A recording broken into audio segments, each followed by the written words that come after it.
Ano ba, Dong? Wala ka bang sasabihin, ha? Hindi mo ba ako tutulungan sa mga obligasyon natin dito sa bahay? Bahala kayo dyan sa buhay nyo! Mga wala kayong kwenta! Mga buwisit! Ano kaya kung ikaw na lang ang maging kabayaran sa utang ninyo, Perla? Tutal, wala namang silbi ang asawa mo eh. Walang hiya ka, Dario. Masyado ka mapagsamantala. Mang Dario, wag! Huwag kang lumapit sa akin! Mang Dario, pakiusap! Huwag kang lumapit sa akin! Hayop ka, Dario. Pumayag ako sa gusto mo upang makaahon kami sa kahirapan. Pero hindi ko akalain na pati anak ko ay pagsasamantalahan mo. Mapapatay kita! Mga walang hiya kayo. Balak nyo talaga akong patayin sa barang, ha? Pwes, mauna kayong mamatay kaysa sa akin! Taon 1995, Cagayan de Oro. Isang gabi, namumroblema ang mag-inang Perla at Jelay dahil nakatakdang bumalik ang kanilang biyudong landlord na si Dario upang maningil sa 3 buwan nilang renta. Sumabay pa ang bayarin ni Jelay sa kanyang matrikula dahil malapit na ang kanilang final exam.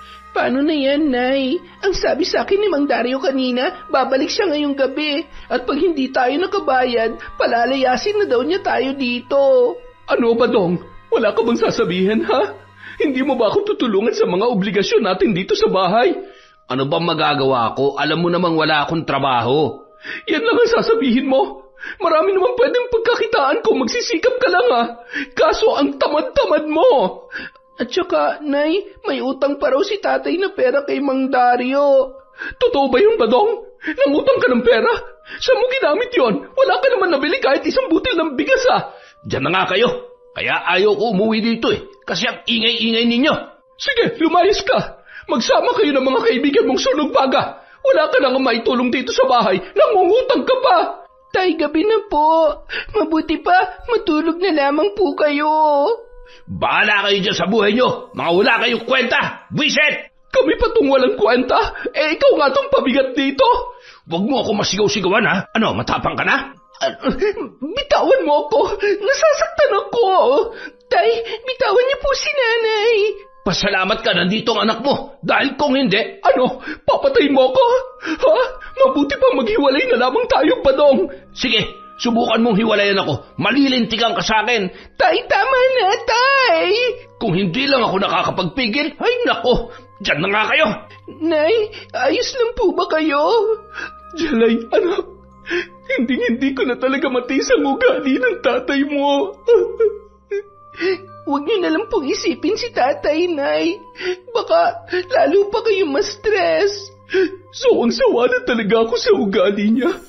Mabuti pang wala akong asawa kaysa ganyan siya palagi. Tao po! Tao po! Nay, andyan si Mang Dario. Tinupad talaga niyang sinabi niyang babalik siya dito. Ako, paano na to? Walang-wala pa naman ako ngayon, anak. Nay, kausapin mo na lang po siya ng maayos. Busy talaga yung tatay mo, oo. Wala man lang may tulong. Ay, nandyan naman pala kayong dalawa eh. Hinihintay niyo pang akong pumasok dito. Dario, pambihira ka naman. Pumapasok ka talaga ng walang pahintulot. Opo, nakakagulat po kayo, Mang Dario. Kasalanan niyo dahil hindi kayo sumasagot at hindi kayo lumalabas. Isa pa, pag-aari ko rin naman tong bahay. Kaya nga ako naparito upang maningil sa inyo eh. Pag-aari niyo nga, pero nangungupahan naman kami rito. Ano nangungupahan? 3 buwan na nga kayong hindi nakakabayad. Kaya kung ako sa inyo, lumayas na kayo rito. Dario, bigyan mo naman kami ng kahit isa pang linggo. Pinapangako ko sa iyo, gagawan ko ng paraan. Sige. Tutal naman maganda ka. Pagbibigyan pa kita ng 1 linggo. Pero, huli na yan, Perla, ha? Naintindihan mo? Salamat, Dario. Siya nga pala, Perla. Dalagan-dalaga na pala itong anak mo si Jelay, ano? Parang kailan lang naglalaro pa yan sa likod nung lipat nyo dito. Oo. At Ibig sabihin niyan ay matagal na kami rito. 5 taon na, tapos ngayon, pahaalisin mo kami agad-agad? Hindi mo man lang kami bigyan ng pagkakataon? Ay, hindi naman ganoon. Sana'y maintindihan nyo na negosyo to. At hindi mahalaga sa akin kung gaano na kayo katagal dito. Grabe ka naman, Dario. Matanda na kayo tapos puro pera lang ang laman ng isip ninyo. Anong matanda? Hoy, Perla! Wala pa akong 60. Malakas pa to kaysa sa asawa mong lasinggero. Ito naman, hindi na mabiro. Anong biro-biro? Iniinsulto mo na yung pagkalalaki ko. Naku, hindi naman ganun ang ibig kong sabihin. Nay, huwag ka na magsalita. Mang Dario, pasensya na po kayo sa nanay ko. Tingnan mo itong anak mo. Mabuti pa ito Maganda na, magalang pa. Lumabas na lamang si Dario at umalis na tila galit dahil sa pagtawag ni Perla sa kanya ng matanda. Nay, sana umayon ka na lang sa mga sinasabi niya. Tingnan mo, lalo tuloy nagalit. Hindi ko naman inaasahan na magagalit siyang tawagin matanda At saka, totoo namang matanda na siya Kahit na, Nay. Ay, sana lang makapagbayad na tayo bago mag-1 linggo para hindi tayo mapalayas dito. Paano kasi ang tatay mo? Wala man lang pakialam. Tumatanda na pero mas lalo pang nalululong sa alak. Kung may maitutulong lang sana ako, Nay, ako na lang ang gagawa ng paraan. Pero paano? Nag-aaral pa ako at pati pambayad ko sa school, nahihirapan pa tayo. Minsan, naiisip ko nga na huminto na lang Naku anak, kahit anong mangyari, hindi ka hihinto sa pag-aaral. Ikaw lang ang maaasahan ko na makakapag-ahon sa atin sa kahirapan balang araw. Ay, sana makaya pa natin, Nay. Hayaan mo anak, gagawin ni nanay ang lahat para makapagtapos ka ng pag-aaral. Ang swerte ko talaga, Nay, dahil kayo ang nanay ko. Kung hindi, baka sa lansangan na ako pinupulot ngayon. Nang gabing yun, nakatulog na puno ng pag-aalala si Perla kung paano niya malalagpasan ang kanilang mga bayarin. Pagsapit ng hating gabi, nagising na naman sila ni Jelay nang umuwi si Badong na lasing. Perla! Jelay! Nasa ngayon mo walang kwenta kayo, ha? Badong, ano ba? Gabing-gabi na. Ang ingay-ingay mo. Wala kang pakialam. Nasaan yung anak mo? Tay, nandito lang naman po kami ni Nanay. Ano pang hinihintay nyo? Pagandaan niyo akong pagkain. Badong, huwag mo nang idamay ang anak mo. Umupo ka na't ako na mag-aasikaso sa'yo. Di bilisan mo. Oo, saglit lang to. Ano yung papakain mo sa akin? Sardinas? Yan lang? Ano akala mo sa akin? Aso? Badong, yan lang ang meron tayo, kaya pagtiyagaan mo na lang. Kung gusto mo, ikaw ang kumain yan. Eto, ubusin mo. Sumusobra ka na talaga, Badong. Tay, bakit niyo tinapon ang sardinas sa mukha ni Nanay? Bakit? Kumakampi ka na naman sa nanay mo, ha? Tay, sumusobra na po kayo. Ano? Lalaban ka na rin sa akin, ha? Sige, subukan mong saktan ang anak ko. Magkakamatayan tayo. Aba, matapang ka na. Bakit? Ano ba yung pinagmamalaki mo, Perla, ha? Sawang-sawa na ako sa iyo, Badong. Mabuti pa maghiwalay na lang tayo. Lumayas ka na dito. Total wala ka rin namang ambag sa bahay na to. Para ano? Para makahanap ka na ipapalit sa akin? Hindi ako tanga, oy. Napakawalang hiya mo, Badong. Halos araw-araw ganoon ang senaryo sa kanilang bahay. Hanggang sa lumipas ang 1 linggo ay wala pa ring pambayad na nabuo si Perla para sa renta kay Mang Dario. Nagkasabay-sabay pa ang kanilang mga bayarin sa kuryente at sa paaralan. Sinubukan na niyang manghiram kahit saan pero hindi pa rin sapat sa 1 buwan na bayarin ang nahiram niya sa kanyang mga kaibigan. Nay, papasok na po ako. Nasaan po si tatay? Ewan ko ba dun? Halos doon na nakatira sa may tindahan sa may kanto. Ay, si tatay talaga. Lagi na lamang pasaway. Teka, Nay, 1 linggo na pala. May pambayad na po ba kayo kay Mang Dario? Meron akong kaunting pera dito, anak. Pero Huwag mo nang isipin yon. Ako nang bahala sa kanya. Pakikiusapan ko na lang na sa susunod na ang kulang. Sige, Nay. Mabuti na lang may konti kesa wala ka may abot sa kanya. Oo nga eh. Sige na anak, baka maliit ka pa. Hindi alam ni Jelay na sobrang nag-aalala na ang kanyang ina. Natitiyak kasi ni Perla na malabong tanggapin ni Dario ang kakarampot niyang pera.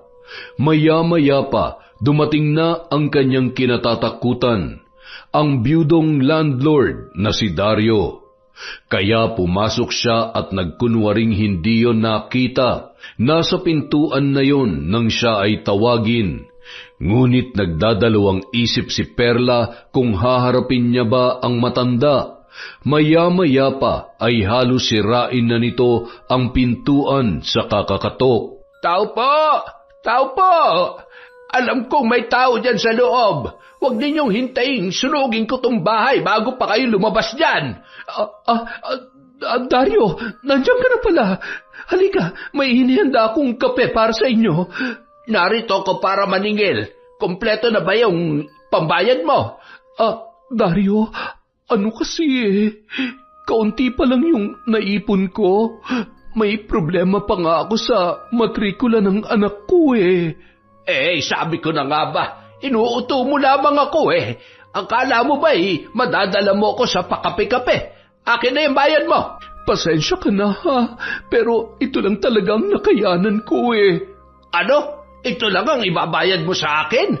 Hindi nga ito kasi sa isang buwan na renta Hindi ko matatanggap yan. Lumayas na kayo dito ngayon din. Dario, huwag naman. Maawa na po kayo sa amin ng anak ko. Kahit si Badong na lang ang palayasin ninyo, huwag lamang kami ng anak ko. Paano kaya kung ikaw na lang ang maging kabayaran ng utang ninyo, Perla? Total, wala namang silbi yung asawa mo. Nagbibiro ka ba? Mukha ba ako nagbibiro? Maganda ka. Sayang ang iyong ganda kung hindi mapapakinabangan. Anong ibig mong sabihin? Perla, matagal na akong hindi nakakatikim ng babae at alam kong napapabayaan ka na rin ng asawa mo. Pasensya ka na, Dario. Wala na sa isip ko ang mga ganyang bagay. Pwede bang umalis na lamang muna kayo? Ano? Pinaalis mo ako? Baka nakakalimutan mo na kayo ang dapat umalis dito. At kapag hindi ka pumayag sa gusto ko, ay magsilayas na kayo at ikakandado ko na itong bahay para maupahan ng iba. Dario, nakikiusap ako sa iyo. Bigyan mo pa ako ng isang pagkakataon. Total, magbabayad naman ako Huling pagkakataon na ito, Perla. Kaya kung ako sa iyo, pumayag ka na lamang sa gusto ko para quits na tayo. Ayaw mo ba nun? Wala ka nang puproblemahin pa sa renta ng bahay. Pati utang ng asawa mo, hindi ko nasisingilin. Dario, nakikiusap ako. Wala namang ganyanan. Pumayag ka na, Perla. Para wala na tayong problema. Dario, huwag mo akong hawakan. Alam mong may asawa ko. Wala namang kwenta yung asawa mo Nakakadagdag lang yan sa problema mo. Dario, please, lumabas ka na. Hindi, Perla. Ikaw ang magiging kabayaran sa lahat ng utang ninyo sa akin. Dario, nababaliw ka na. Dahan-dahang napaatras si Perla, ngunit patuloy na lumalapit ang biyudong landlord sa kanya. Hanggang sa tuluyan na siyang naabutan nito at sinuntok ng 2 beses sa sikmura. Nawalan siya ng lakas, ngunit nananatiling gising ang kanyang isipan. Dario, bitawan mo ako! Huwag ka na magtangkang umiwas, Perla. Wala ka na magagawa. Hayop ka, Dario! Hayop na kung hayop. Basta akin ka na ngayon. Nagtagumpay ang biyudo sa pangahalay kay Perla. Pagkatapos ay dali-dali noong inayos ang sarili upang umalis. Walang hiya ka, Dario! Hayop! Sa susunod, kapag hindi ka ulit nakabayad, sisigilin pa rin kita sa parehong paraan. Hayop ka talaga! Siya nga pala. Di ba sabi mo namumroblema ka sa matrikula ng anak mo? Sabihin mo lang sa akin kapag kailangan mo ng tulong, ha? Ako na ang bahala sa kanya. Basta pumayag ka lang sa gusto kong mangyari. Walang hiya ka. Masyado ka mapagsamantala. Wala akong panahon sa drama-drama, Perla. Pag-isipan mo na lamang na mabuti yung sinasabi ko. Umalis na si Dario na tila walang nangyari. Samantala si Perla naman ay walang nagawa kundi ang manahimik. Sa kabilang banda, nabunutan naman siya ng tinik dahil wala na siyang bayarin sa renta, maliban na lang sa matrikula ni Jelay. Kinahapunan, maagang umuwi ang kanyang anak na ipinagtaka naman ng ginang. Anak, bakit parang ang aga mo yata ngayon? Hindi po ako nakapag-exam sa 2 subject, Nay. Masyado pong stricto yung professor namin. Bawal na raw po ang promissory notes dahil final exam na. Ay, Diyos ko po, anak. Saan tayo kukuha ng pera ngayon? Binibigyan lamang po ako ng 5 araw na palugit para makapag-special exam. Pero kung hindi raw po kakayanin, huwag na daw po nating pilitin. Alam ko kasing mahihirapan ka lang, Nay. Gagawa ko ng paraan, anak. Makakabayad din tayo. Isang umaga, habang nag-iisa si Perla sa bahay, bigla na lamang dumating si Dario na nakangisi. Anong ginagawa mo dito? Huminahon ka labang, Perla. Nandito lang ako upang kumustahin ka. Lumayas ka dito, Dario. Ayaw mo pa rin bang tanggapin yung alok ko para sa anak mo? Hindi ka ba nasiyahan sa ginawa ko? Napakamanyakis mo. Ay nako, hindi ka naman nadalaga, Perla. Kaya huwag ka na magpakipot pa. Tutal, hindi ka na napapaligaya ng asawa mo na puro alak lang ang inaatupag. Kaya kong ibigay yun sa'yo. Pumayag ka na para naman guminhawa ang buhay mo. Huwag mong guluhin ang isip ko, Dario. Ayaw mo ba talaga? Sige. Aalis na lamang ako. Sandali. Aba, nagbago na yung isip mo. Ang bilis naman. Pumapayag na ako. Pero sa isang kondisyon. Anong kondisyon? Walang iba makakaalam nito, kundi tayo lamang. Walang sino man ang makakaalam nito, kundi tayo lamang, Perla. Walang pagdadalawang isip na sinunggaban ng biyudo si Perla at dinala sa loob ng bahay. Nagpaubaya naman ang babae ayon sa kanilang kasunduan. Hanggang sa humantong sila sa kwarto at sa sariling kama mismo ni na Perla at Badong. Sa ikalawang pagkakataon, nakuha ni Dario si Perla na tila ba pinaghahandaan na ito ng biyudo. Tila hindi siya napapagod at laging sabik na sabik. Hindi inakala ni Perla na ang tinatawag niyang matanda ay ganoon pala katibay pagdating sa kama. Kumpara sa asawa niya na walang magawa dahil palaging lasing. Ganon din si Dario, hindi niya inakala na ang babaeng kanyang kaharap ay magaling din pala sa kama. Hindi lang 1 beses, kundi 3 beses silang nagpakasawa nung mismong araw na yun. Dario, tanghali na. Baka biglang umuwi si Badong. Ano naman kung umuwi siya? Hindi ba't sabi mo palayasin ko na yon? Dario, baka malaman ng anak ko to, magagalit yun sa akin. Ano ka ba, Perla? Siyempre, mag-iingat tayo. Sige na, umuwi ka na. Baka mamaya ay mahuli pa tayo. Sa susunod, ikaw na ang pupunta sa bahay ko, ha? Tutal, wala naman akong ibang kasama doon, maliban sa aking katiwalang si Esoy. Pag-iisipan ko. Sige na, umalis ka na. Ay, oo nga pala. Ang sarap mo, Perla. Pinaligaya mo ko ngayong araw na ito. Sige na, umalis ka na. Bukas puntahan mo ako sa bahay bago ka pumunta sa anumang aatupagin mo, ha? Sige. Eto ang pera. Tanggapin mo para may panggastos ka sa pag-aaral ng anak mo. Salamat dito. Pero sige na, umalis ka na. Oo na, ito na nga. Basta, hihintayin kita sa bahay bukas, ha? Alam ni Perla na mali ang kanyang ginagawa. Pero sa kabilang banda, nabunutan na naman siya ng tinik dahil nakaahon na naman siya sa kanyang mga bayarin. Kinahapunan, nakauwi na si Jelay galing sa paaralan. Anak, mabuti at nandito ka na. Heto na ang pera. Meron ka ng pambayad sa matrikula mo. Salamat po, Nay. Teka, saan po galing ang perang ito? Wala. Hiniram ko. Kanino po?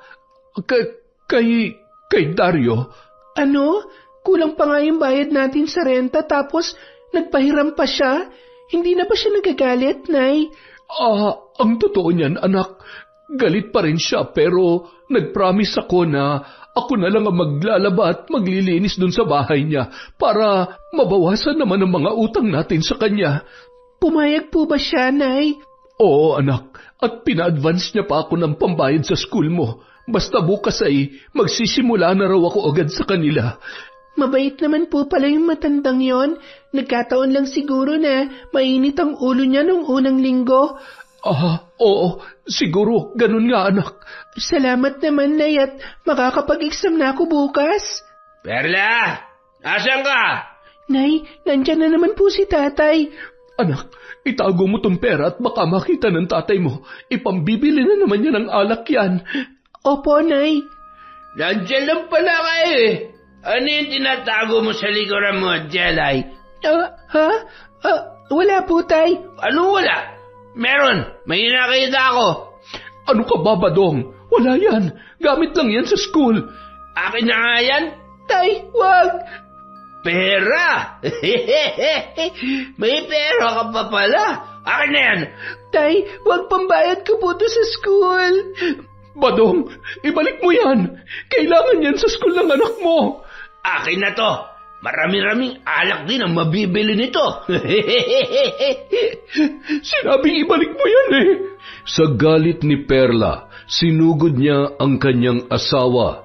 Nagkaroon naman ng pagkakataon si Jelay na kunin ang pera pagkatapos ay itinulak niya ang kanyang ama. At dahil sa lasing ito, madali lamang yun natumba. Tumakbo sina Jelay at Perla sa labas at sumunod naman ang lasing na si Badong. Nay, saan tayo pupunta? Hindi ko alam, anak. Nay, baka abutan tayo ni tatay. Alam ko na, pupunta tayo kina Dario. Pero Nay, hindi ba nakakahiya po yon? Subukan lamang natin, anak. Wala na tayong ibang mapupuntahan.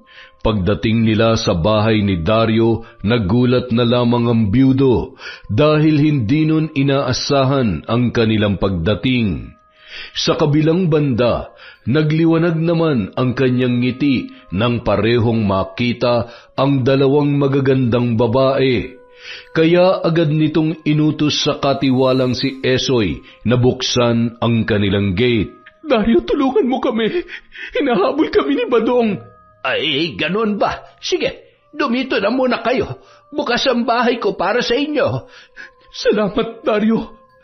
Salamat po, Mang Dario. Ay, Esoy, kumuha ka ng tubig at tila hinihingal ang mga bisita ko. Opo, boss. Perla! Jelay, anak! Umuwi na kayo! Pangako, hindi ko na kayo sasaktan! Nay, ayaw ko pong umuwi. Natatakot po ako kay tatay. Hindi na muna tayo uuwi, anak. Badong, hindi uuwi ang mag-ina mo hanggat lasing ka pa. Bumalik ka na lamang dito bukas. Dario, huwag ka makikialam dito. Usapang pamilya to. Mabuti pa lumayas ka na, Badong. magbayad ka muna ng utang mo bago ka magpakita sa akin.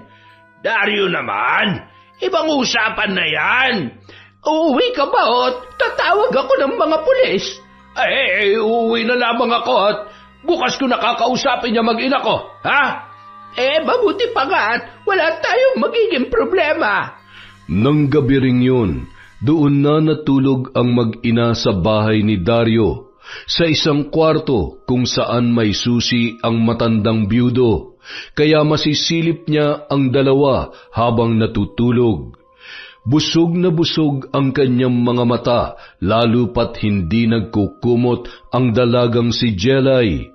Nais man niya itong hawakan, ngunit natatakot siyang sumigaw yon, kaya ibinaling niya na lamang ang atensyon kay Perla. Dario, bakit nandito ka? Namimiss na kasi kita eh. Ano ba? Alam mo namang nandyan ang anak ko. Kung ganon, lumipat tayo dun sa kwarto ko.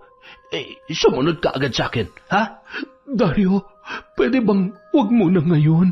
Perla, wag mo akong biguin kung ayaw mong malaman ito ng anak mo. Dario, ano ka ba? Basta, sumunod ka kaagad. Kung hindi ay babalik ako dito. Walang nagawa ang ginang kundi sundin ang utos ng kanilang landlord.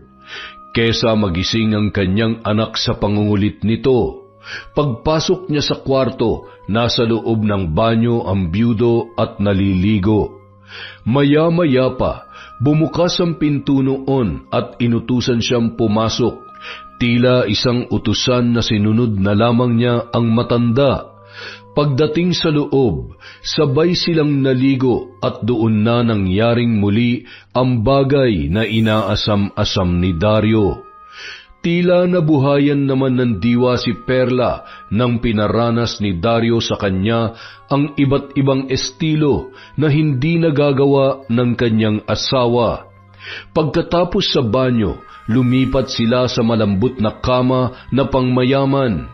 Lahat ng sabihin ni Dario ay ginagawa niya at hindi lang simpleng pagsunod ang kanyang ginawa, kundi nagugustuhan niya na rin ang mga nagaganap. Nang gabing yun, pareho silang nakaraos at nakontento. Hindi ko akalain na kaya mong tapatan ang aking kahusayan, Perla. Pinaligaya mo na naman ako ng husto. Maging ako man, Dario. Ngayon lang ako nakontento ng ganito. At tama ka, wala nga sa iyong asawa ko. Sabi ko naman sa iyo eh. Dario, babalik na ako sa kabilang kwarto. Baka magising ang anak ko. Mamaya na. Magpahinga lang tayo saglit at pagkatapos ay sulitin pa natin ang oras. 4:00 na ng madaling araw nang makabalik si Perla sa tabi ng kanyang anak. Mabuti na lamang at hindi yon nagising. Kinaumagahan na unang nagising si Jelay at nagtataka kung bakit tulog na tulog pa ang kanyang nanay. Inisip na lamang niya na baka hindi yun nakatulog ng maayos nung gabi dahil sa mga nangyari. Kaya nauna na lamang siyang bumangon at lumabas patungo sa beranda kung saan nandoon si Dario. Jelay, gising ka na pala. Magandang umaga po, Mang Dario. Ay, mas maganda ka pa sa umaga, Jelay. Salamat po. Nasaan ang nanay mo? Tulog na tulog pa po si nanay. Sa tingin ko po, hindi yata siya nakatulog na maayos kagabi. Hayaan mo na lamang muna siya. Halika, sabayan mo ako magkape. Heto, mamili ka dyan. Merong kape, gatas, at saka tsaa. Okay po, salamat po. Ang bait niyo naman pala at napaka matulungin niyo pa. Basta kung anong meron ako, ay handa akong ibahagi yun sa iba. Lalo na sa inyo. Talaga po? Napakabuti niyo naman po. Akala ko nung una, masungit kayo. Nagkataon lang yun na problemado ako. Kaya ganoon na lamang ang pakikitungo ko sa inyo. Ganoon po ba? Akala ko wala nang problemang mga mayayaman na katulad nyo. Sa pera wala, siyempre. Pero sa ibang bagay, meron pa rin naman. Alam mo na, Isa lamang ang anak ko at nasa abroad pa, kaya nag-iisa na lamang ako dito sa bahay. Minsan ay kailangan ko na ng katuwang, kaya hindi ko maiwasang maging malungkot. Pasensya na po kayo. Hindi ko po alam na ganyan pala ang mga nararanasan ninyo. Ay, wala yon. Ang importante ay maayos na tayo ngayon. Matanong ko lang po, wala po ba kayong balak na mag-asawa ulit? Kung papala rin, bakit naman hindi? Pero sa tingin mo, may magkakagusto pa kayang dalaga sa akin? Bakit naman po wala? Hindi naman po kayo pangit at mabait naman po kayo. Ibig sabihin ay may pag-asa pa ako kahit sa mga dalaga na katulad mo? Oo naman po. Age doesn't matter naman po eh. Naku, napakabait mo naman, Jelay, at ang lawak pa ng pag-iisip mo. Kaya nga, nangako ako sa nanay mo na tutulungan kita sa pag-aaral. Nakita ko kasi na matalino ka. Naku, maraming salamat po, Mang Dario. Napakalaking tulong na po yan upang maipagpatuloy ko ang aking pag-aaral. Ganito na lang. Dahil mabait ka, ako na lamang ang sasagot sa lahat ng gastusin mo sa paaralan. Talaga po? Maraming salamat po, Mang Dario. Ilang sandali pa, nagising na si Perla at lumabas ng kwarto. Agad niyang hinanap si Jelay hanggang sa matagpuan niya yon na masayang nakikipag-usap kay Dario. Tila may kung anong pangamba siyang naramdaman, kaya dali-dali siyang lumapit sa dalawa. Jelay, Dario, nandito lang pala kayo. Ay, mabuti at gising ka na, Perla. Halika't nang makapagkape ka na rin. Salamat. Anong pinag-uusapan niyo? Nay, ang bait naman pala ni Mang Dario. Ngayon ka lang siya nakilala ng gusto. Akala ko kasi masama siyang tao. Oo, tama ka. Mabait talaga siya kaya niya tayo tinutulungan.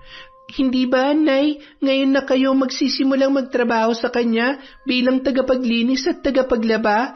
Tutulungan ko na po kayo, Nay. Hindi naman araw-araw, anak, kasi papasok pa rin naman ako sa parlor. Ay, tama, Jelay. Pagkatapos niya maglinis at maglaba, ay makakauwi naman siya agad. Salamat po sa tulong ninyo sa aming mag-ina. Ay, hindi lamang yan. Tutuparin ko ang pangako ko na pag-aaralin kita. Talaga, Dario? Ikaw na magpapaaral sa kanya? Oo, napag-usapan na namin yan ni Jelay habang nagkakape kami. Kung ganoon, salamat at sigurado na makakapagpatuloy sa pag-aaral ang anak ko. Yun nga rin po ang sabi ko, Nay eh. Walang kaalam-alam ang mag-ina na pareho lang silang pinasasakay at pinagnanasahan ni Dario. At habang hindi pa siya nagsasawa sa ina, ay dahan-dahan naman niyang kinukuha ang loob ni Jelay. Ilang sandali pa, dumating na si Badong na nagmamakaawa sa labas ng gate at kitang-kita naman nila ito sa may beranda. Jelay, anak! Asawa ko, Perla! Umuwi na kayo sa atin! Hindi ako mabubuhay na wala kayo! Jelay! Perla! Halina kayo! Umuwi na tayo! Boss Dario, papapasukin ko ba o uupakan ko yan? Ang tanong kaya mo ba? Nagtatanong lang naman, boss. Si Perla na lang ang makakapagdesisyon niyan, Esoy. Kung ako lang ang masusunod, hindi na ako babalik sa kanya. Nay, kawawa naman po si tatay. Siguro naman nakapag-isip-isip na siya ngayon. Sana nga, anak. Pagbigyan na lang po muna natin si tatay. Nakakaawa naman po siya, Nay. Kung yan ang gusto mo, anak, sige. Sige, Esoy. Papasukin mo na yang si Badong. Opo, boss. Dali-dali namang tumungo si Esoy sa gate at pinagbuksan si Badong. Pagkatapos ay mabilis yung lumapit sa kanilang kinaroroonan. Dario, salamat at binigyan mo ko ng pagkakataong makausap ang asawa't anak ko, ha? Magpasalamat ka at mabait itong anak mo. Tay, mangako po kayo na hindi na kayo maglalasing. Oo anak, nangangako ako. Kung ako lang ang masusunod, Badong, hindi na ako makikipag-ayos sa'yo. Perla, pakiusap. Nangangako akong hindi ko na yun uulitin. Dahil wala nang magawa si Perla at natakot siyang malaman ni Jelay ang relasyon nila ni Dario, napilitan na siyang umuwi sa kanilang bahay. Perla, mahal, tumabi ka naman dito sa akin. Ang layo mo naman. Pagod ako, Badong. Nagtatrabaho ka na pala dun kina Dario, ano? Oo, para naman makapagbayad man lang kahit ng renta. Hayaan mo, maghahanap na ako ng trabaho. Badong, gawin mo. Hindi yung puro salita na lang ang maririnig ko. Oo na, kaya halika na dito. Namimiss na rin kasi kita eh. Wala nang nagawa si Perla kundi ang tumabi sa asawa at ibinigay ang nais noon. Akala niya yun na ang simula ng pagbabago ni Badong.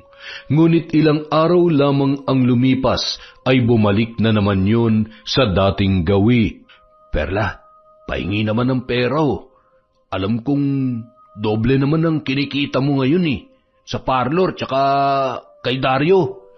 Badong, alam mo namang yung kay Dario ay bawas lang yun sa renta ng bahay. Kung wala kang pera, bakit ang dami mong pinamimili? Kung meron man akong pera, para yun sa pangangailangan sa bahay, hindi para sa bisyo mo. Anak ng teteng naman oh. Wisit ka naman talaga eh. Magbibigay ka ba o hindi? Badong, akala ko ba nagbago ka na? Para sa yung trabaho mo kay Dario kung wala ka naman palang pera? Wala kang pakialam doon. Ganun ha? Kung ganun, mas mabuti pang hindi ka na makabalik doon. Total, wala ka rin naman palang silbi.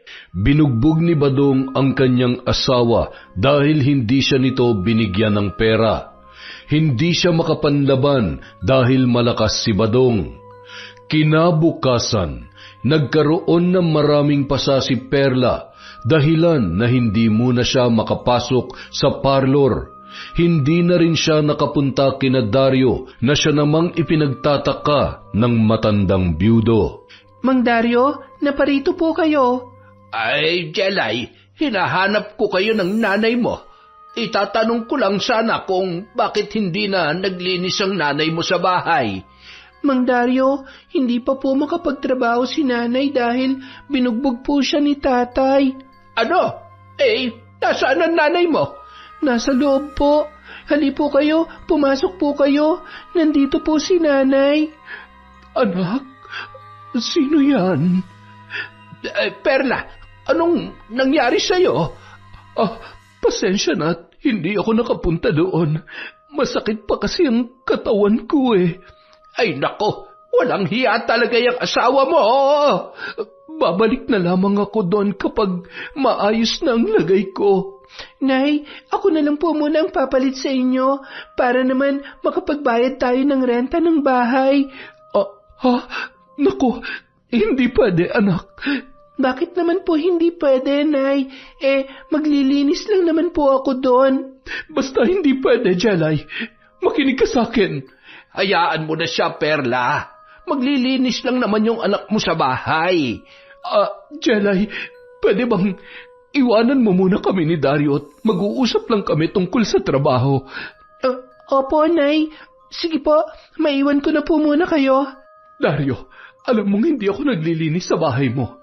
Tanging katawan ko lang ang pambayad ko sa lahat ng tulong mo sa amin. Ano ba ang iniisip mo, Perla? Sa tingin mo ba'y hindi magtataka yung anak mo kung bakit hindi ka papayag na maglinis siya doon? Gayong siya naman ang may gusto. Basta, hindi ako papayag na pumunta ron ang anak ko na mag-isa. Wala ka bang tiwala sa akin, Perla? Itinuring ko ng parang anak si Jelay at kung sakali mang mawala na yung asawa mo, malaya na tayong magiging pamilya. Pasensya ka na, pero hindi talaga ako papayag. Kung yan ang gusto mo, di sige. Ikaw ang masusunod. Paglabas ni Dario sa pintuan, sinalubong naman siya ni Jelay. Mang Dario, pumayag na po ba si nanay? Ay nako, hindi siya pumayag. Ayaw niya kasing mahirapan ka. Ay, si nanay talaga. Kayang-kaya ko naman ang mga gawain na yan eh. Oo nga eh. At saka, marumi na yung bahay ko. Wala na akong ibang mautusan. Mang Dario, huwag po kayong mag-alala. Gagawa ko ng paraan para makapunta doon. Nakakahiya naman kasi sa inyo. Ang dami niyo na po naitulong sa amin. Ikaw ang bahala. Basta, hindi kita pinilit, ha? Opo, huwag po kayong mag-alala. Tila natuwa naman si Dario sa planong yon ng dalaga. Alam kasi niya na unti-unti niya nang nakukuha ang loob noon. Kinabukasan, nagluto ng maaga si Jelay at inalagaan ang kanyang ina. Anak, bakit maaga ka? Sabado ngayon. Nay, pupunta po ako sa school. May practice po kami ng PE namin. Ganun ba? Pagkatapos ay umuwi ka kaagad dito, ha? Opo, Nay. Sa tanghali po uuwi na rin agad ako. Sige, hihintayin kita. Sabay na tayo mananghali. Opo, Nay. Walang kaalam-alam si Perla na sa bahay ni Dario ang tungo ng kanyang anak. Pagdating ni Jelay doon, agad siyang pinapasok ng katiwala ni Dario na si Esoy. Pagkatapos ay umalis na yon dahil may iniutos ang kanyang amo. Mang Dario, bakit hindi na lang kayo mag-asawa para may naglilinis ng bahay ninyo? Sayang naman, ang laki pa naman itong bahay. Ikaw ba? Gusto mong tumira dito? Kung papayag ka ikaw na lang ang aasawahin ko. Ha? Ano pong ibig niyong sabihin? Gusto kita, Jelay. Di ba ang sabi mo naman ay age doesn't matter? Pasensya na po pero wala pa po sa isipan ko ang mga ganyang bagay. Sige na. Pumayag ka na, Jelay. Unti-unting lumapit si Dario kay Jelay at napaatras naman ang dalaga. Lalabas sana siya, ngunit naunahan siya ni Dario sa pinto at inilak yon. Mang Dario, anong ibig sabihin nito? Total hindi ka naman madala sa magandang usapan, di sa santong paspasan kita kukunin. Mang Dario, wag! Akala ko'y mabait kayo. Ano nangyari sa inyo, Mang Dario? Sa tingin mo ba'y papayag akong walang kapalitan lahat ng itinutulong ko sa inyo? Mang Dario, palabasin niyo ako dito! Halika na, Jelay. Huwag mo na akong pahirapan pa.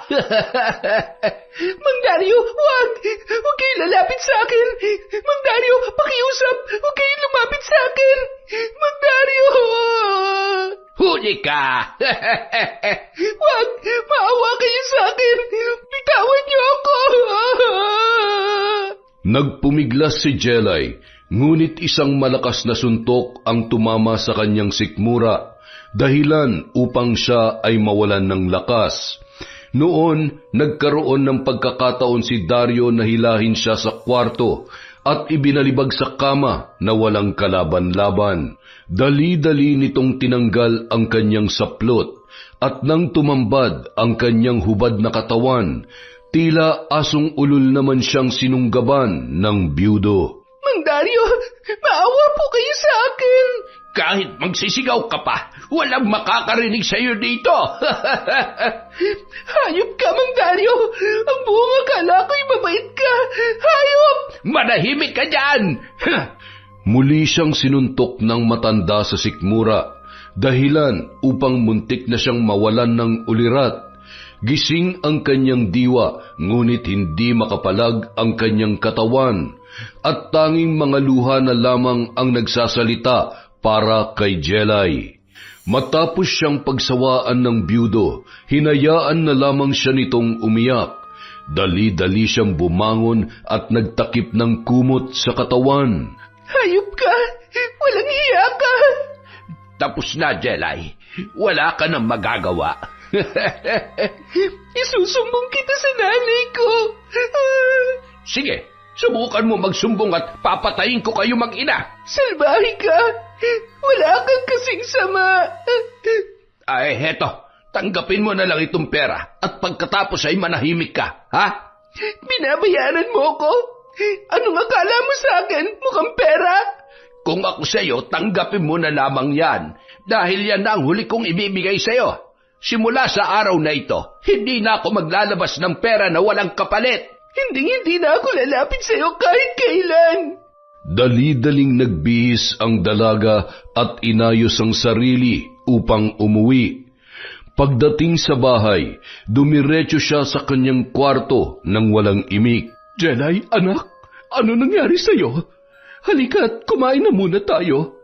Mauna na po kayo, Nay. Magpapahinga lang po muna ako. Bakit? Hindi ka ba nagugutom? Ay, sige, magpahinga ka na muna at baka napagod ka nga. Paano kasi ang aga mong gumising kanina para magluto? Matutulog na po muna ako, Nay. Buong araw na nagmukmok sa kwarto si Jelay. Akala ni Perla may sakit lamang ang kanyang anak, kaya dinalhan niya na lamang yon ng pagkain sa loob. Ilang sandali pa, umuwi na rin si Badong galing sa inuman at nagwawala na naman. Perla, bigyan mo ako ng pera. Alam ko na marami kang pera dyan. Alam mo namang hindi pa ako nakakapagtrabaho dahil sa ginawa mo sa akin. Basta, bigyan mo ako ng pera, sabi. Badong, wala nga akong pera. Hindi ka ba makaintindi? Wala pala, ha? Ang akala ni Perla, pagbubuhatan lamang siya ng kamay ng asawa katulad ng dati. Pero bigla na lang siya nitong hinampas ng matigas na kahoy na tumama sa kanyang ulo at likod. Dahilan upang siya ay matumba. Hindi pa nakuntento si Badong. Pinagtatadyakan pa siya hanggang sa mawalan ng malay. Nawindang naman si Jelay sa ginawa ng kanyang ama. Kaya tumakbo siya sa labas at humingi ng tulong. Maya-maya pa, nagsidatingan na ang kanilang mga kapitbahay at dinala si Perla sa ospital. Agad namang may tumawag ng pulis, ngunit mabilis na tumakas si Badong. Pagdating sa ospital, ni-refer si Perla sa CT scan dahil sa malaking sugat sa kanyang ulo. Ngunit dahil walang perang pambayad si Jelay, napilitan siyang bumalik kay Dario. Oh, Jelay, sabi ko na nga ba't kakailanganin mo ko Akin na yung pera. Kailangan ko yun para sa nanay ko. Alam ko ang ginawa ng walang kwenta mong ama sa iyong ina. Pero sinabi ko naman sa iyo, hindi na ako maglalabas ng pera na walang kapalit. Mang Dario, pakiusap. Kailangan kong pera. Kung ganon, kailangan din kita, Jelay. Ikaw ang magiging kapalit ng perang kailangan mo. Mang Dario, maawa na po kayo sa amin. Ito lang ang tanging paraan para matulungan kita. Kaya huwag ka nang pumalag. Unti-unting hinawakan ni Dario ang muka ni Jelay pababa sa kanyang malusog na dibdib. At dahil sa matinding pangangailangan, hindi na pumalag ang dalaga. Ipinikit niya na lamang ang kanyang mga mata. Dinala siya nito sa kwarto at nilunok niya na lamang ang lahat ng ginawa sa kanya ng biyudo. Mailigtas lamang ang buhay ng kanyang ina.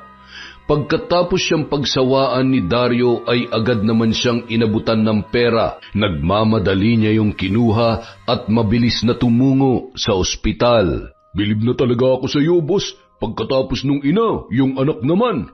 Wag mo itong ipagkakalat, Esoy. Ikaw lang ang tanging nakakaalam ng aking mga sikreto. Pambira ka talaga, boss. Dalawa na lang tayo dito sa bahay. Pati ba naman kasalanan mo sa Diyos? Hati pa tayo. Tumahimik ka dyan. Di tatahimik na. Samantala, nabuhayan naman ng loob si Jelay dahil hindi malala ang pinsalang natamo ni Perla. Kaya pagkalipas ng ilang araw, nakauwi na sila sa kanilang bahay. Napagkasunduan ng mag-ina, nasasampahan ng kaso si Badong upang hindi na yon makalapit sa kanila. Ngunit tumakas na si Badong, kaya hindi na yon mahuhuli ng mga pulis. Nay, natatakot po ako. Baka biglang bumalik si tatay. Hindi na yun babalik, anak. Alam kong hindi yun magpapahuli sa mga pulis. Nay, kung sana matino lang si tatay, hindi sana tayo nagkakaganito. Anak, tayo na lang dalawa ang natira. Kaya sikapin mong makapagtapos sa pag-aaral. Hindi ko po alam, Nay, kung kaya ko pa bang tapusin ang pag-aaral ko. Kayanin mo, anak, habang nandyan pa si Dario na tumutulong sa atin.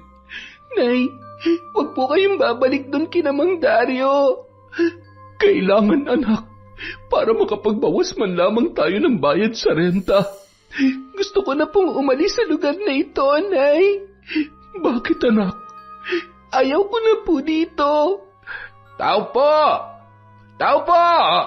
Biglang nataranta si Jelay nang marinig ang boses ng matanda. Ngunit mas nananaig pa rin ang kanyang galit. Anong ginagawa mo dito? Jelay, ano ba nangyayari sa'yo? Ay, Jelay, nandito ako para kumustahin ang nanay mo. Umalis ka dito. Hindi ka namin kailangan. Jelay, may problema ka ba kay Dario? Ay, ano kasi, Perla? Humingi kasi siya ng tulong sa akin nung nasa ospital ka. Pero matagal ko siyang nabigyan, kaya siguro siya nagtatampo sa akin. Pero binigyan ko pa rin naman siya. Jelay, magpasalamat na lang tayo, tinutulungan pa rin tayo ni Dario. Hindi niyo alam, Nay, kung bakit ako nagagalit. Jelay, napag-usapan na natin ito, hindi ba? Nakalimutan mo na ba yung sinabi ko sa'yo? Natakot naman si Jelay nang titigan siya ng husto ni Dario. Naalala niya ang sinabi noon na papatayin niya ang kanyang ina sa oras na siya ay magsumbong. Kaya minabuti na lamang ng dalaga na manahimik at pumasok sa kanyang kwarto at doon ay umagos ang kanyang masaganang luha. Dario, intindihin mo na lamang sana ang anak ko. Kayo pa ba? Malakas kayo sa akin. Salamat nga pala sa tulong mo sa amin, ha? Walang problema yon, Perla. Ang mahalaga ay ligtas ka na. Oo, at babalik na ako sa parlor bukas. Ibig sabihin ay pupunta ka rin sa bahay bukas. Sa laki na naitulong mo sa akin, makakahindi pa ba ako sa'yo? Sisiguruhin kong maibabalik ko sa'yo ang lahat ng kabutihan mo sa amin ni Jelay. Gagawin ko ang lahat para mapasaya ka. Salamat, Perla. Hihintayin kita sa bahay bukas, ha? Nagpatuloy ang relasyon ni na Perla at Dario. Ngunit katagalan, tila nagsasawa na ang byudo kay Perla. Umiiral na naman ang kanyang pagnanasa kay Jelay at hinahanap-hanap ang alindog noon. Nang minsang nalaman ni Dario na nasa parlor si Perla, ay palihim niyang pinuntahan si Jelay sa kanilang bahay. Anong ginagawa mo dito? Huminahon ka lang. Para naman tayong walang pinagsamahan. Umalis ka dito. Kung hindi, sisigaw ako. At sino naman na makakarinig sa'yo? Iilan lang ang kapitbahay ninyo sa malapit at nasa trabaho pa lahat. Sinabi ko nang umalis ka eh. Ay, nako, Jelay. Hindi na ito bago sa atin. Ano ka ba naman? Mang Dario, please, tama na. Ayaw ko na. Nagpatuloy sa paglapit ang matanda kay Jelay. Kumuha naman ng dalaga ng mga bagay na pwede niya maggamit laban kay Dario. Ngunit hindi niya inakala na may dala pala itong baril at itinutok sa kanya. Mang Dario, wag. Maawa ka sa akin. Kung ganon, lumapit ka sa akin at huwag mo na akong pahirapan pa. Mang Dario, nakikiusap po ako. Kung sabi ko lumapit ka, kung hindi papatayin kita. Maging ang nanay mo ay papatayin ko rin. Mang Dario, huwag niyo pong idadamay ang nanay ko. Nakikiusap po ako sa iyo. Lapit! Opo, pakiusap. Ibaba niyo na po yung baril. Hubad! Mang Dario! Bilisan mo! Wala nang nagawa si Jelay kundi ang sumunod. Dahan-dahan niyang hinubad ang kanyang damit sa harap ng byudo habang umiiyak. Tila demonyo naman yun na humahalakhak nang makita ang kanyang kabuuan. Maya-maya pa, agad siya nitong hinatak sa kama na tila asong sabik na sabik sa laman. Binalak sanang agawin ni Jelay ang baril, ngunit namalayan naman yon ng byudo. Sinuntok siya nito sa sikmura, dahilan upang siya ay manghina. Hindi pa yun nakuntento at itinali pa nito ang kanyang 2 kamay sa magkabilang parte ng kama. Mang Dario, pakiusap, kalagan mo ako. Yan ang dapat sa'yo dahil matigas ang ulo mo. Hindi ka katulad ng nanay mo. Anong ibig niyong sabihin? Mabuti pa yung nanay mo at pumapayag siya sa gusto ko. Pero ikaw, ang dami-dami mong arte. Ibig sabihin, 2 kami ni nanay na pinagsasamantalahan mo? Tama ka. Pero hindi nagtagal. Nagustuhan na ng nanay mo ang ginagawa ko. Kaya dapat, gayahin mo siya. Hayop ka! Napakademonyo mo! Kung ako sa'yo, sumunod ka na lamang sa gusto ko para mas masaya. At balang araw, pwede na tayo magsamang 3 ng nanay mo sa iisang bahay. Walang hiya ka! Manyakis! Wala ka nang magagawa, Jelay. Dahil pumayag ka man o hindi, akin ka na ngayon! Sa 3 pagkakataon, ginahasa ng byudo si Jelay. Habang sarap na sarap siyang pumapaibabaw sa dalaga ay hindi niya namalayan ang biglang pagdating ni Perla. Hayop ka, Dario! Anong ginagawa mo sa anak ko? Papatayin kita! Nay! Perla, magpapaliwanag ako. Kagustuhan namin to ng anak mo at hindi lamang ito ang pagkakataon na nangyari din ito sa amin. Hindi po namin to parehong gusto, Nay. Ang totoo, 3 beses na to na panggagahasa niyo sa akin. Sinungaling! Katulad ng nanay mo ay gusto mo rin naman yung ginagawa natin. Hindi ba't pumapayag ka magsama tayong 3 sa bahay ko? Nay, hindi po totoo yan. Maniwala kayo sa akin. Hayop ka, Dario! Pumayag ako sa gusto mo upang makaahon kami sa kahirapan. Pero hindi ko akalain na pati ang anak ko ay pagsasamantalahan mo. Mapapatay kita! Kumuha ng itak si Perla, ngunit hanggang pagwawala lamang ang kanyang nagawa dahil itinutok ni Dario sa ulo ni Jelay ang dala niyang baril. Napakasama mo! Mas masahol ka pa pala sa asawa ko! Lumayas ka dito! Gagawin mo ba o hindi? Akala mo ba iaalis ako nang hindi ko pa nakukuha ang gusto ko? Mang Dario, tama na. Umalis na po kayo dito. Tumahimik ka! Kung hindi, papatayin kita! Dario, pakiusap. Huwag mong sasaktan ang anak ko. Kung ganon, ihagis mo yung itak. Bilisan mo. Kung hindi, sasabog itong ulo ng anak mo. 1, 2. Oh, eto na, itatapon ko na. Ngayon, isarado mo yung pinto. Walang nagawa si Perla kundi sundin ang utos ni Dario. Habang isinasara niya ang pintuan, nagulat na lang siya nang bigla siyang pinukpok ni Dario sa sentido, dahilan upang siya ay mawalan ng malay. Ilang sandali pa, nagising na lang siyang nakagapos ang kanyang 2 kamay sa kanyang likuran.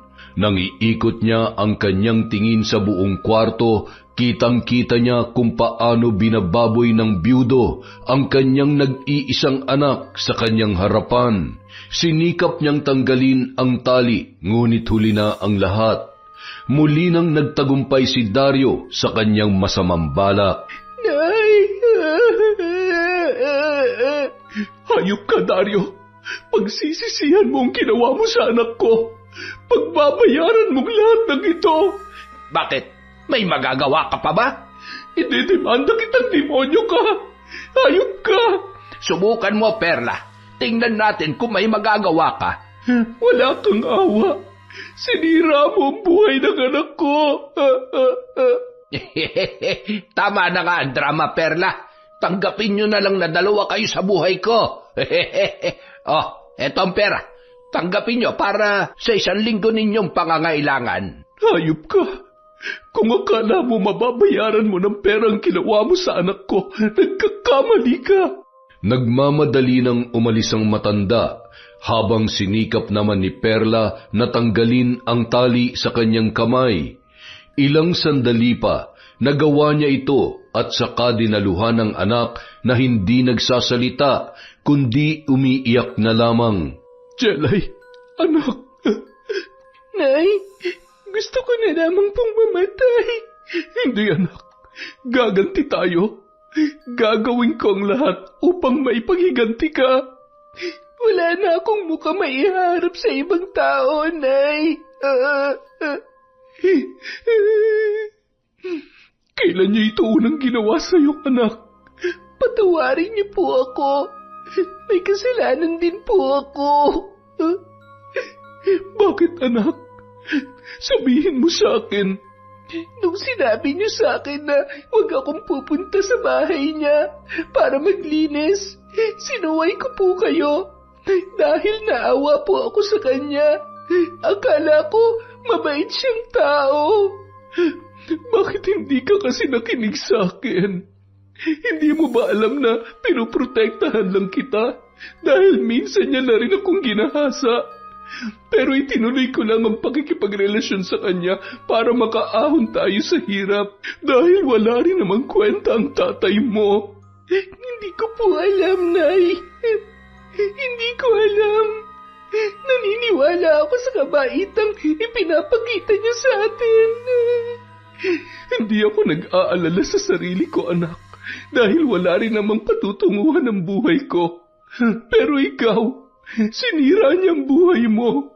At hindi ko siya mapapatawad sa ginawa niyang yon. Nay! Patawad, anak. Dahil hindi kita naprotektahan. Kasalanan ko po ito, Nay. Dahil hindi ako nakinig sa inyo. Magdedemanda tayo, anak. Pagbabayaran niya ang ginawa niya sa'yo. Kung magdedemanda tayo, Nay, tsak kung mapapahiya lang tayo at wala tayong perang pambayad sa abogado. Lalapit tayo sa gobyerno, anak. May mga ahensyang tumutulong sa mga kababaihang katulad natin. Pero, Nay, baka lalo lang siyang magalit sa atin at balikan niya tayo dito. Hahanap tayo ng malilipatan. Aalis na tayo sa poder niya. At ginawa nga ni Perla ang kanyang sinabi. Nakalipat sila hindi kalayuan sa kanilang apartment. Pagkatapos ay nilakad niya ang kaso laban kay Dario. Agad naman itong natugunan, dahilan upang mahuli agad ang matandang byudo. Ngunit dahil mayaman yun, madali lamang yun nakalabas dahil sa piyansa. At habang lumilipas ang mga araw, hindi na umusad ang kaso laban kay Dario. Lumapit sila sa iba't ibang ahensya ng gobyerno, ngunit tila wala pa ring nangyari sa kanilang ipinaglalaban. Ginamit ni Dario ang kanyang kayamanan upang suhulan ang mga nasa pamunuan, dahilan upang hindi na umusad ang kaso laban sa kanya. Ang masaklap pa, binaliktad pa nito ang kwento at sinabing pineperahan lamang siya ng mag-ina. Nay, bakit hindi na lang tayo lumayo sa lugar na ito? Hindi tayo lalayo dito hanggat hindi tayo nakakapaghiganti kay Dario. Pero, Nay, isang buwan na wala pa rin nangyayari sa kaso. Malaya pa rin ang walang hiyang Dario na yon. Hindi na tayo aasa sa hustisya mula sa husgado, anak. Kailangan ko nang gumawa ng paraan upang makaganti sa kanya. Paano, Nay? Wala tayong sapat na kakayahan. Basta, gagawa ko ng paraan, anak. Kinabukasan, bumiyahe si Perla patungo sa kabilang baryo. May narinig kasi siya na may isang malupit na mambabarang na nakatira doon. Ang maganda pa, tumutulong daw ito sa mahihirap. Ano ang may tutulong ko sa iyo, Iha? Manang Loreng, ako nga po pala si Perla. Kailangan ko po ang inyong tulong. Perla, ano ba ang problema mo? Biktima po ng panggagahasa ang anak ko. Ngunit hanggang ngayon ay nananatili pong nakabinbin lamang ang kaso. Hindi ka pa nasanay sa bayang ito? Walang hustisya para sa mga mahihirap na katulad natin. Tama po kayo. Kaya malayang malaya pa hanggang ngayon ang nanggahasa sa anak ko ng 3 beses. Napakawalang hiya naman ng taong yon. Yan ang klase ng tao na gustong-gusto kong pinaglalaruan. Akin na ang kanyang larawan at pangalan upang masimulan na natin ang ritual. Narito po.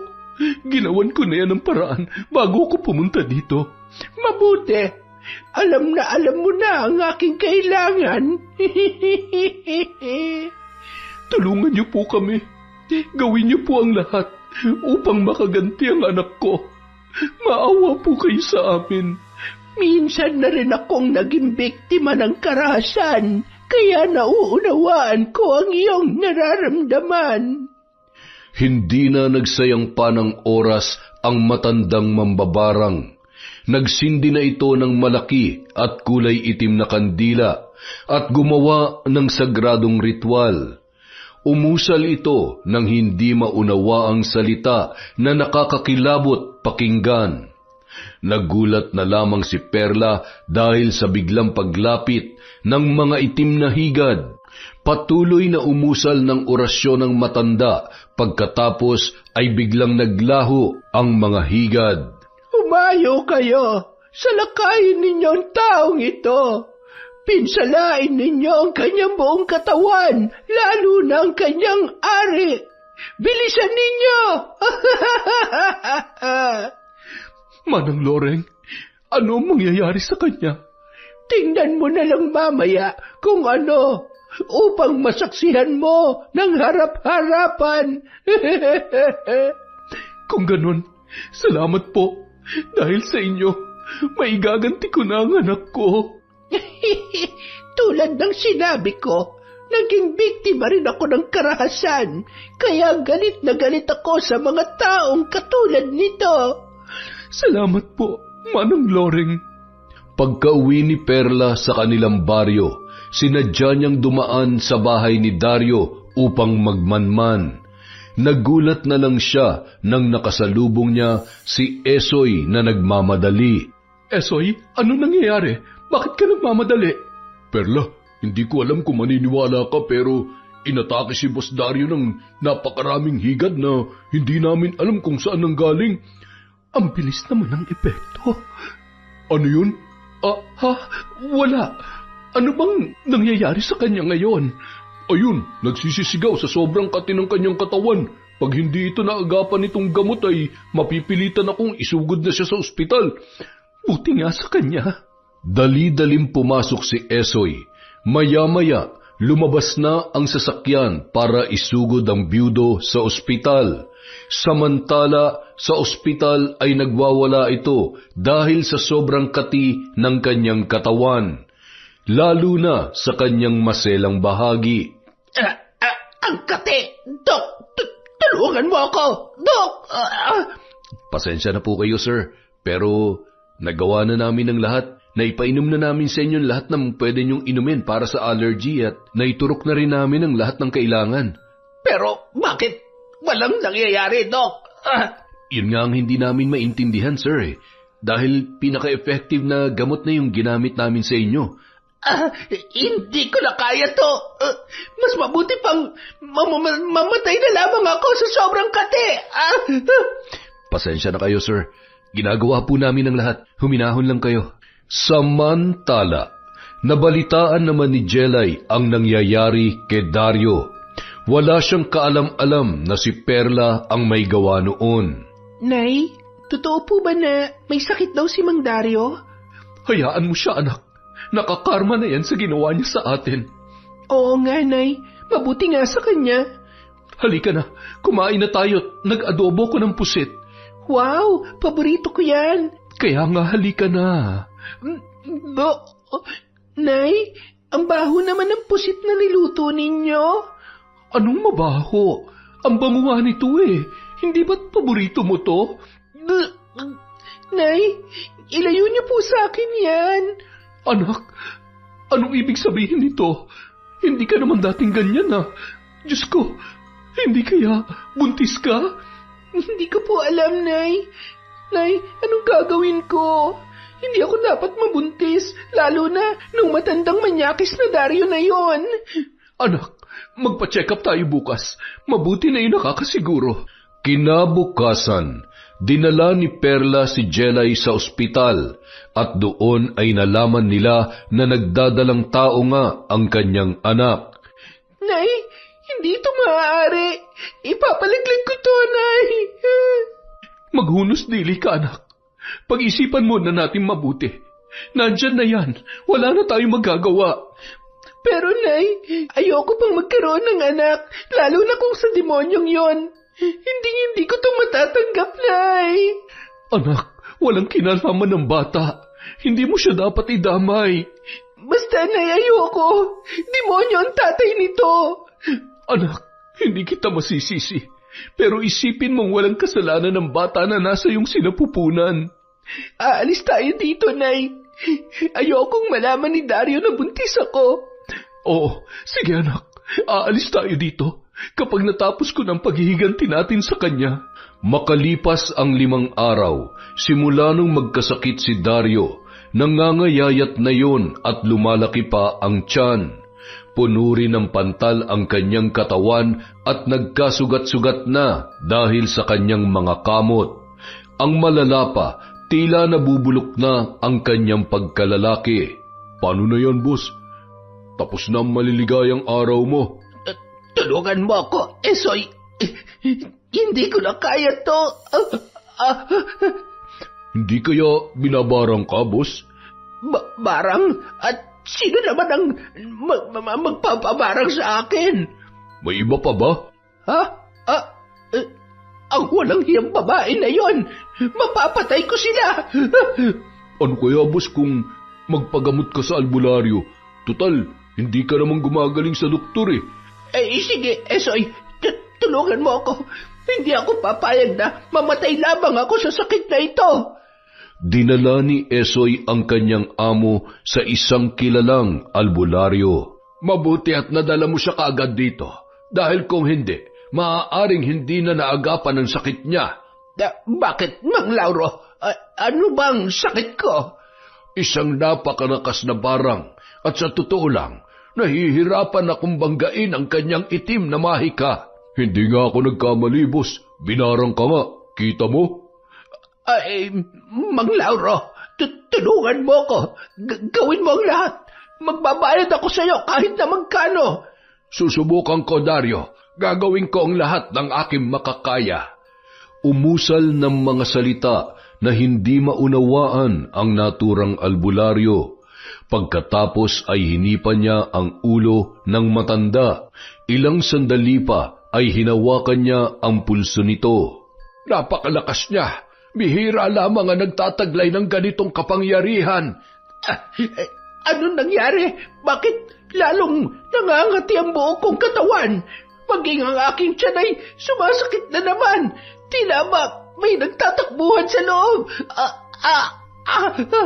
Nararamdaman niya ang aking presensya, kaya mas lalo niyang pinalakas ang kanyang kapangyarihan. Tulungan mo ko. Hindi ko na kaya. Mang Lauro, anong gagawin natin? Inumin mo itong langis. Makakatulong ito sa'yo.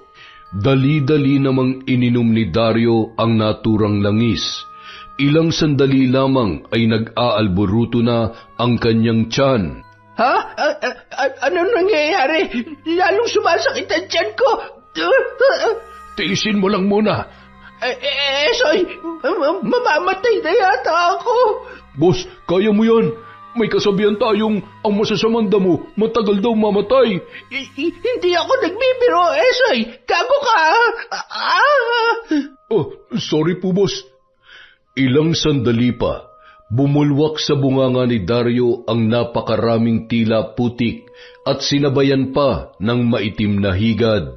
Boss, ano yan? Nakakadiri naman. Kumakain ka pala ng putik at higad. Kaya ka pala nagkakaganyan eh. Buisit ka, Soy. Bakit ako kakain ng putik at higad? Hindi yan dahil sa pagkain. Kung hindi resulta yan ng barang. Ang mga insekto na yan ang ginagamit ng mambabarang upang pinsalain ang iyong katawan.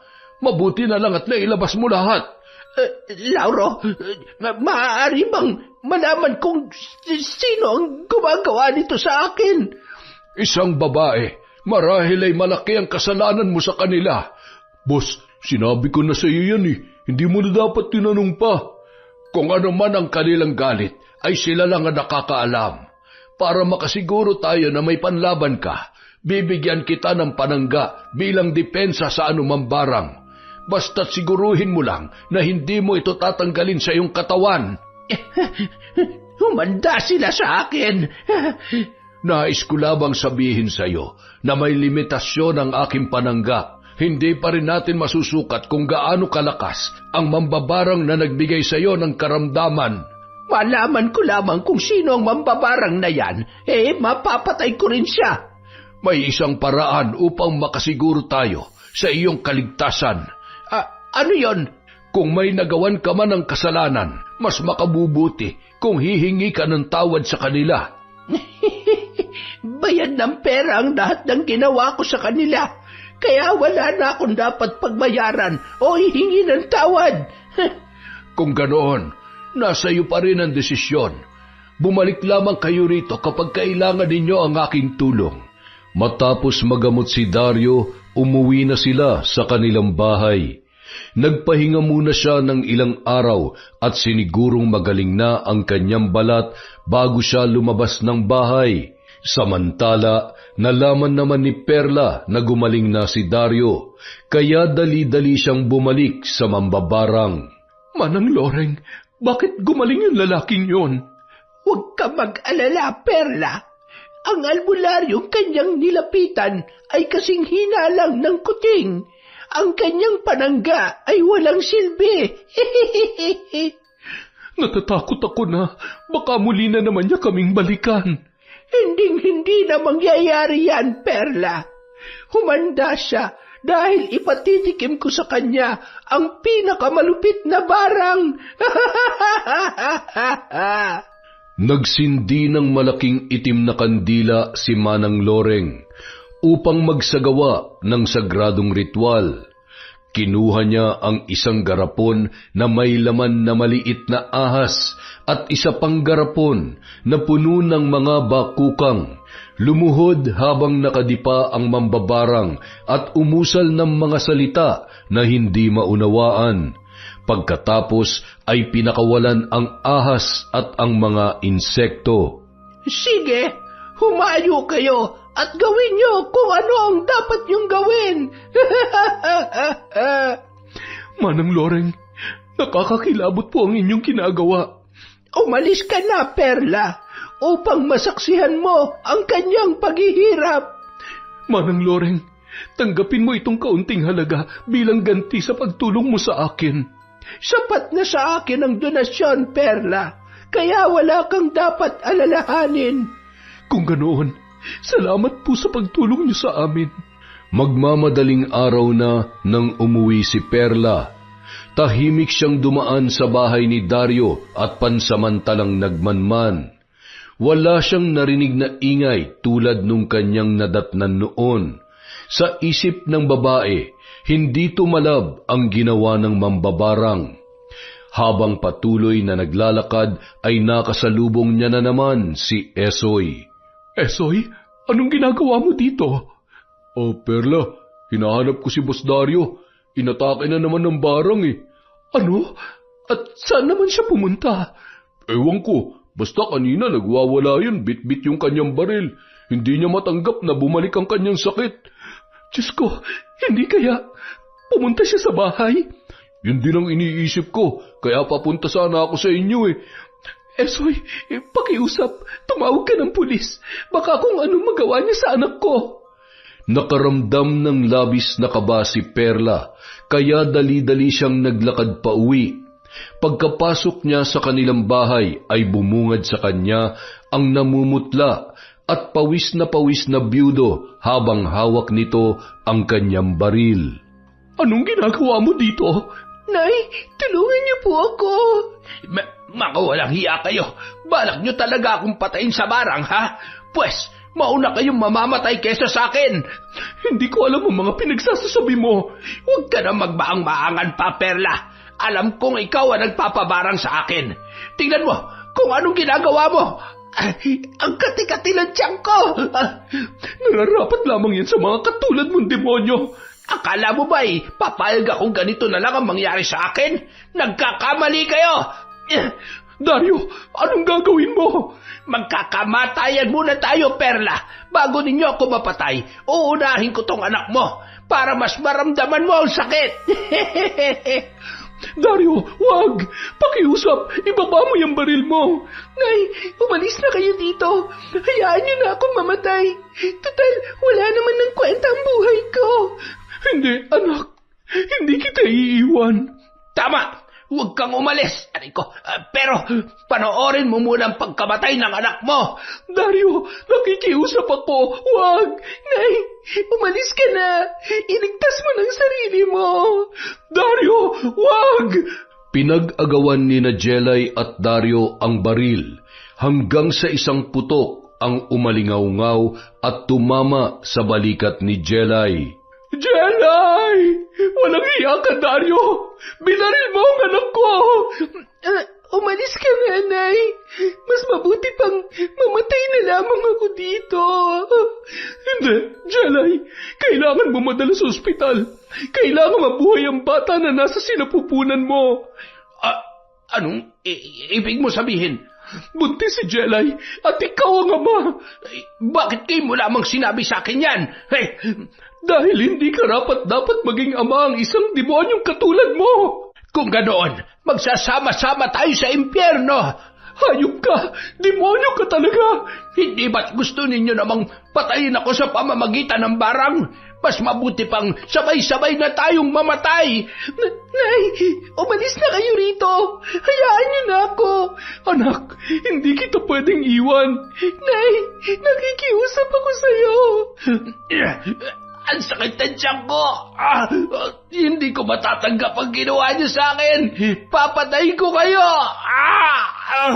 Kakalabitin na sana ni Dario ang kanyang baril na nakatutok kay Jelay nang sa hindi inaasahang pagkakataon ay biglang dumating si Badong at inatake ang matandang byudo.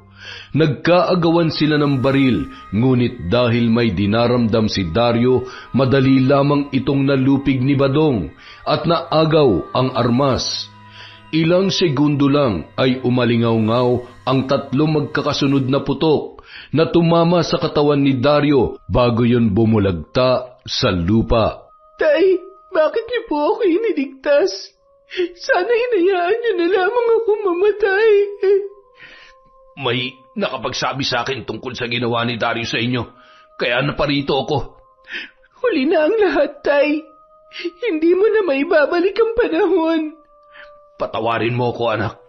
Ako ang dahilan kung bakit napunta tayo sa sitwasyong ito. Pinagsisisihan ko ang lahat na nagawa kong kasalanan sa inyo. Perla, patawad. Mamaya na tayo mag-usap. Kailangan madala natin si Jelly sa ospital. Maraming dugo na wala sa kanya. Ilang sandali pa, may dumating ng mga pulis kasama si Esoy. Naabutan ng mga ito si Badong na may hawak na baril at si Dario naman ay nakahandusay sa sahig at naliligo sa sarili nitong dugo. Boss Dario, Perla, ano nangyari kay boss? Nahuli ka ng dating Esoy. Patay na ang amo mong demonyo. Wala nang nagawa pa si Esoy, kundi ang ayusin ang bangkay ng kanyang amo at tinawagan ang anak nito sa ibang bansa.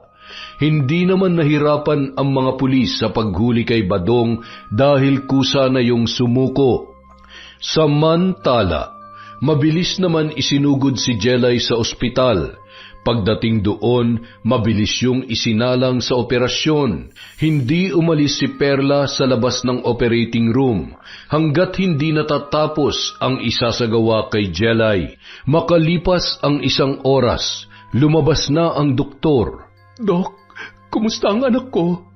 Mrs., huwag ko kayo mag-alala dahil ligtas ang anak nyo at ang apo nyo. Malayo sa kanyang sinapupunan ang kanyang sugat. Diyos ko, salamat. Salamat, Dok. Walang anuman po. Makalipas ang ilang araw, Nakalabas na si Jelay sa ospital. Natapos na rin ang paglibing kay Dario at sa hindi inaasahan ay nagkaroon ng bisita sina Jelay at Perla. Esoy, anong ginagawa mo dito? At sino yung kasama mo? Perla, Jelay, si Sir Sandro nga pala, anak ni Boss Dario. Anong kailangan niyo sa amin? Aling Perla, hindi na ako magpapaligoy-ligoy pa. Narito ako dahil alam kong buntis ang anak niyong si Jelay at ang tatay ay ang aking ama. At ano naman ang pakialam mo sa magiging apo ko? Babalik na sana ako sa Amerika. Wala kaming pakialam. Aling Perla, Jelay, maliban sa bahay namin, narito pang ibang mga papeles sa mga ari-arian ni Papa. Maging ang kanyang mga naipon sa bangko. Iiwan ko to sa inyo para sa magiging kapatid ko. Hindi ko matatanggap ang mga yan. Katulad ng hindi ko matatanggap ang batang ito. Anak, ilang beses ko bang sinabi sa iyo na walang kasalanan ng batang dinadala mo? Anak mo pa rin yan. Nakikiusap ako, Jelay. Isilang mo magiging kapatid ko. Nag-iisa lang ako at noon pa man ay pinangarap ko na magkaroon ng kapatid. Nangangako ako sa inyo na hinding-hindi ko kayo pababayaan. Jelay, tama ang nanay mo. Walang kasalanan yung bata, kaya tanggapin mo ng tulong ni Sir Sandro. Tanggapin niyo man ito o hindi, iiwan ko pa rin ito sa inyo. Tayo na, Esoy. Lumipas ang mga buwan. Matagumpay na isinilang ni Jelay ang isang malusog na sanggol na pinangalanan ni Aling Perla ng Alejandro. Tuwang-tuwa si Perla sa bata, ngunit kabaliktaran naman ang nararamdaman ng kanyang anak. Naging malamig ito sa kanyang supling, kaya si Perla na ang nag-aalaga sa bata. Jelay, pwede bang hawakan mo munang anak mo at magtitimpla ako ng gatas? Ilayo niyo sa akin ang batang yan. Jelay, anak mo siya. Huwag mo siyang idamay sa galit mo. Anak yan ng demonyo, kaya ilayo mo sa akin yan. Jelay, ano pa bang gusto mo? Ako na nag-aalaga sa kanya. Pinapakarga ko lang sa sandali, hindi mo pa magawa? Wala akong pakialam sa batang yan. Kung ganon, para mo na rin sinabi na wala kang pinagkaiba sa iyong ama. Napatigil si Jelay sa kanyang narinig, ngunit patuloy pa rin niyang tinalikuran ang ina at anak. Ibinaba na muna saglit ni Perla ang bata at dali-dali siyang nagtimpla ng gatas. Habang nasa malayo, rinig na rinig ni Jelay ang pag-iyak ni Alejandro. Hindi niya nauunawaan ang kanyang nararamdaman. May kung anong kirot ang bumabalot sa kanyang puso. Noon, naitanong niya sa kanyang sarili, ano nga ba ang pagkakaiba nila ng kanyang ama? Matapos magtimpla ni Perla ay kinuha niya na ang bata upang padidein. Ngunit hindi pa rin ito tumitigil sa pag-iyak. Nang maramdaman ni Perla ang init ng bata ay doon lang niya napagtanto na mayroon pala yung lagnat. Jelay, may lagnat ang anak mo. Kailangan natin siyang dalhin sa ospital. Tila naguguluhan naman si Jelay sa kanyang gagawin. Katulad ng maraming ina ay nataranta din siya. At dahil hindi agad ito nakainom ng gamot, nagresulta yon ng kumbulsyon. Noon nasaksihan niya ang paghihirap ng bata. Sa walang pagdadalawang isip ay kinuha ni Jelay ang kanyang anak at itinakbo sa bahay ni Dario. Mabuti na lamang at nandoon si Esoy. Agad nitong inilabas ang sasakyan at sabay nilang isinugod sa ospital si Alejandro. Mabuti na lang at mabilis siyang naagapan ng mga nurse at doktor. Nay, hindi ko mapapatawad ang sarili ko kung may nangyaring masama sa anak ko. Kung hindi mo pa nakita ang paghihirap ng anak mo, hindi ka pa matatauhan. Patawarin niyo ako, Nay. Kung ngayon ko lang naramdaman ang pagiging ina. Hindi pa huli ang lahat, anak. Sigurado ko na magiging mabuti kang ina kay Alejandro. Pinapangako ko po, Nay. Babawi ako sa kanya. Simula nung araw na yun, tuluyan nang natanggap ni Jelay ang kanyang anak. At para sa magandang kinabukasan nito, tinanggap niya na rin ang lahat ng tulong mula sa kapatid noong si Sandro, maging ang alok nitong buwan ng sustento para sa kanyang kapatid. Hindi niya na iniisip ang kanilang nakaraan. Ang importante ay maitaguyod niya ng maayos at puno ng pagmamahal ang kanyang anak na si Alejandro. Yon, isa na namang malupit na kwento mula sa kwentong Enteng. Happy New Year po ulit. Dahil dyan, meron po ulit tayong shout out. Simulan po natin kay Leona Taytay. Hi po kay Miss Dimple, kay Lynn Ferrer TV, kay Joy Aniban, kay Imelda Pascua. Hi po kay Marcos Balingasa, kay Jed Madila, kay Ann Cherry Santos. Shout out po kay Margie Banosong, kay Virginia Belay, kay Gemstone Claro. Hi po kay Maria Consuelo Benitez, kay James Salsos, kay Merly Amistad, kay Jacob Velasco, kay Dimples Yumi. Hi kay Archie Caballes, Mamshi Akira Vlog. Hi din po kay Winnie Belnas, kay Virginia Belay, kay Rosette Ersando, kay Jo Marie Giray. Hi kay Wang Chelsea, kay Christine Olasiman, kay Merly Hipolito, kay Noor OFW Riyadh.